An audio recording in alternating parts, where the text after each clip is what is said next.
Hello, everyone. I'm Paulie Malignaggi, and welcome to a very special episode of Paulie TV. Today, I've got some very special guests. It might look like you're a boy band. This is not a boy band. This is the Vargas boxing dynasty in the house. There you go. I'm going to introduce everybody. You guys are going to get to know these guys. I mean, you guys probably already know these guys because you fellas got plenty of already social media and Instagram followers. But we're going to introduce everybody one by one. We got Fernando Vargas Jr. Hey, what's 4-0, 4 KOs. We've got Emiliano Vargas. What's going on? What's going on? Whose amateur record is 120 amateur fights. He's Russian. I lost count. He's Cuban. Eastern Euro-Mexican. Yeah. 120 amateur fights, only 10 defeats, 110 wins. And then we have Amado. Amado looks like he might be in a boy band. I trusted this kid can fight. Amado, tomato. The Gucci sweater going on right now. Amado with the fresh sweater. Yeah. He got a perm. Fresh hair. He got a perm. But yeah, trust me, you guys already know these things already help you with your marketability. Yeah. All these things. I used to go do all kinds of crazy stuff, man. Right. I always thought it helped me with my marketability. So, guys, tell me a little bit about yourselves. You know, we'll start with the oldest. Wait. We have to go with the champ. The legend. Why started going into the kids and we forgot the jefe. We forgot the jefe. The champ. Ferocious Fernando Vargas in the house. You know what it is? I already know. When you guys look at him, you guys already know who it is. You know what I mean? So I almost forgot to introduce him, just assuming everybody who's going to know what it is.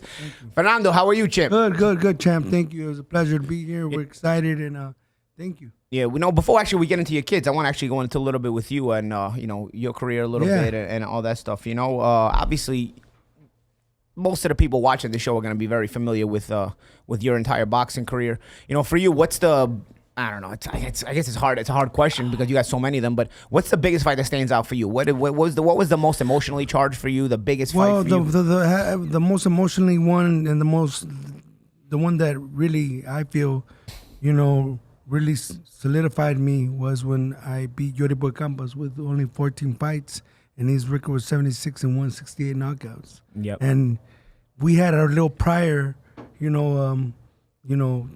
thing that happened because I had sparred with him when I was already #1 in the United States, and so because my trainer, which is like my dad, Senor Eduardo Garcia, took me to go, would take us to go spar, me and Robert Garcia, to go spar in LA because that's where all the competitions at. We're from Southern California, right? And so when they were sparring, he played with me. And I was #1 in the United States, and I said, well, man, I was so mad. But here's the thing: did he play with you like taking it easy, or did he play with you like embarrassed?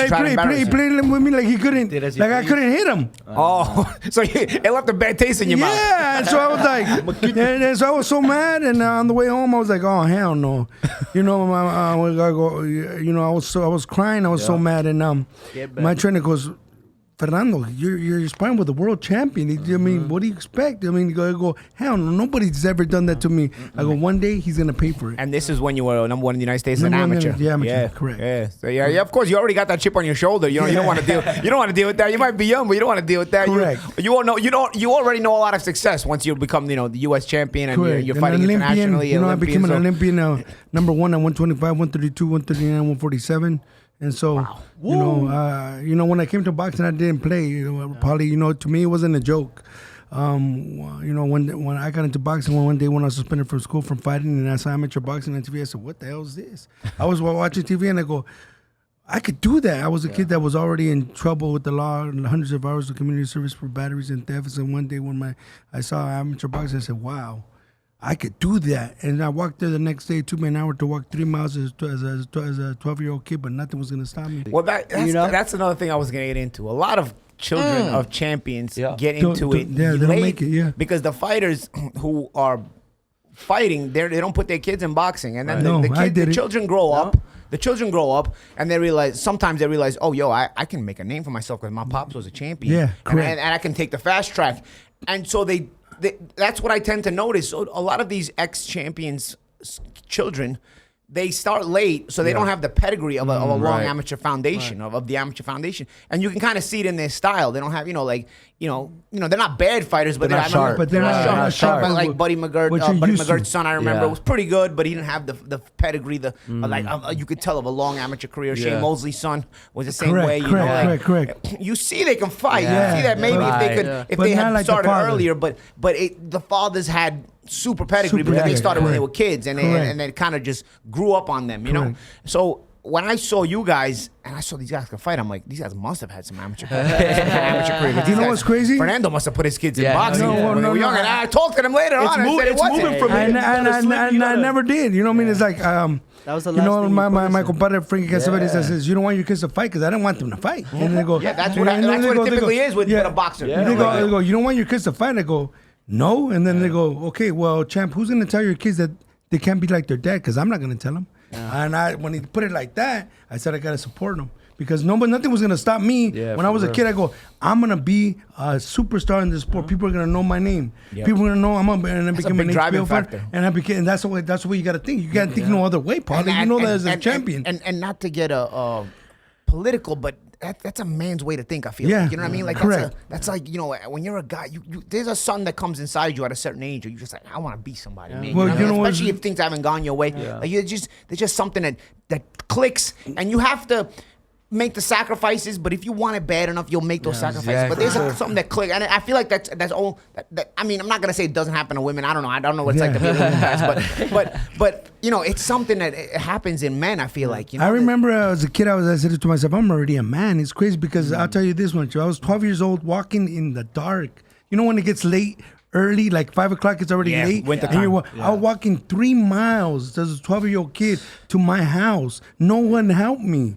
And so I tell my boys, you guys have all the support from their mother, from your father. We're going to help you 100% and do everything that's possible for you to get to where you want to get. And that is crazy because, like, now if your trainer can't hold mitts for you or if he can't be at your sparring, I'm not training today. Like, it's just different. Yeah, you know? it's different, man. Because It's different there's now. a different kind of enthusiasm at that time. You know what Floyd says? He says, you're not going to be good No, you're not going to be no good if you're not with your daddy. And he's right. Yeah.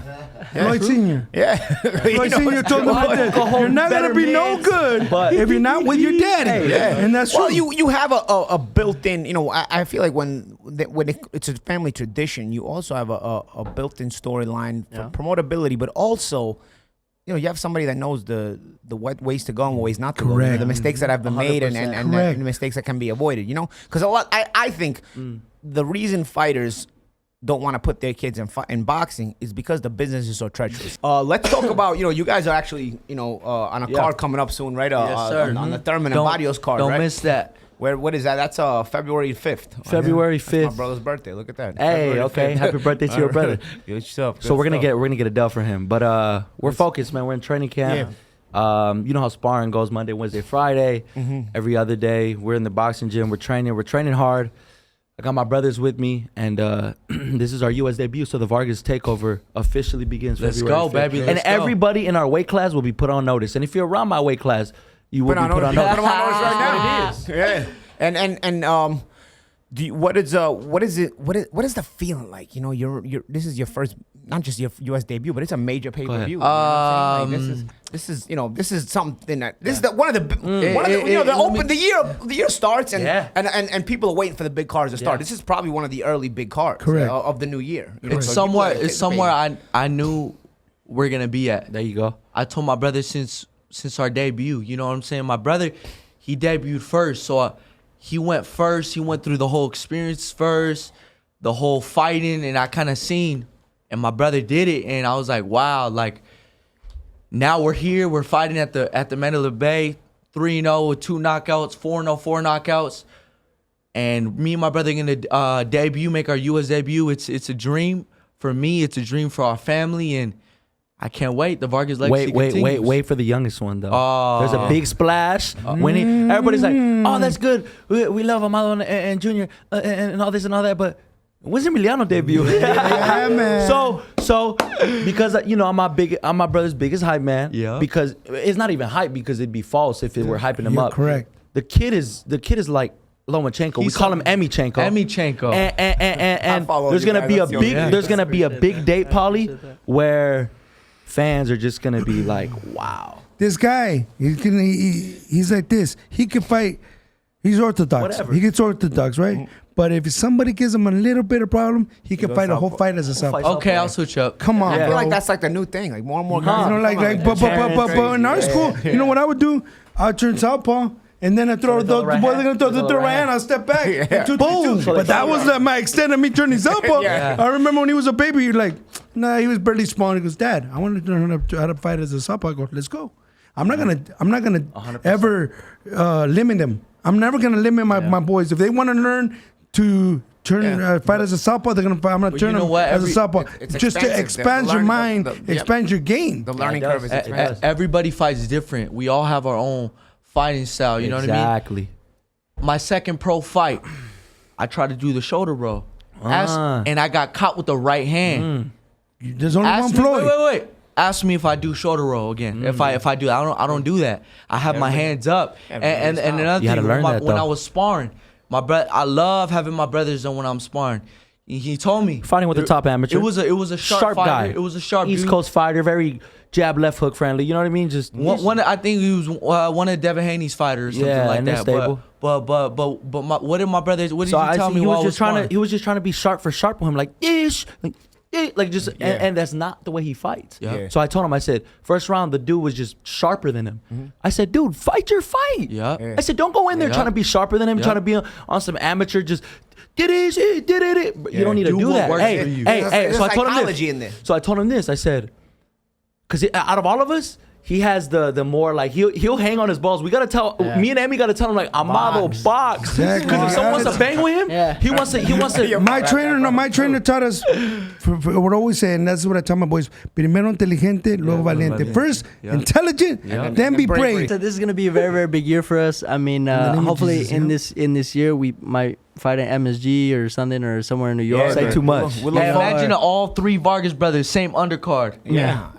And it's a blessing, man, because like I said, I wouldn't want to win with nobody else. That's right. You know what I'm saying? Junior said it best. Like we don't have friends. No, we don't. We don't have friends. You know, But- and he relates to me so much. He relates to me so much, and it's like we just want to win. You know. And we look forward to seeing the growth of you guys. You know, Yeah. I think I'm sure I speak for everybody who's watching this. We look forward to watching the growth of the Vargas dynasty. Thank you. And a credit to your father, because your father makes people like me a fan of guys like you. You know, when I first started hearing about you guys and seeing you guys and started following you guys, I was interested in you guys because I was a fan of your father. Awesome. You know, and Thank there's you. Thank you, and Paulie. Thank you, Paulie. that you kind of what's the word I'm looking for when it's the fans have been passed down to you guys from your father. All your And father's then they're fans gonna have their own gravitate towards fans. it. Yeah, Yeah, that's what I'm 100%. saying. You already have the fans passed down, and then you're gonna keep creating that legacy. So you're gonna add an addition to the fans. So it's gonna be a fun. I feel like it's gonna be a fun story to watch and watch it all unfold, and it's gonna be entertaining for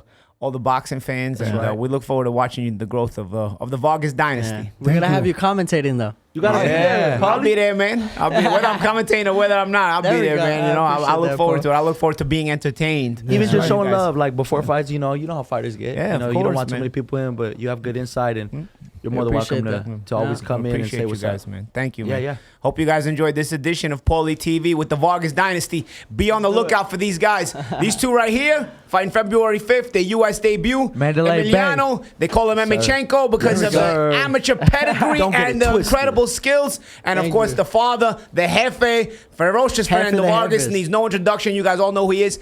Be on the lookout for the Vargas Dynasty. They will continue to be seen. Yes, sir.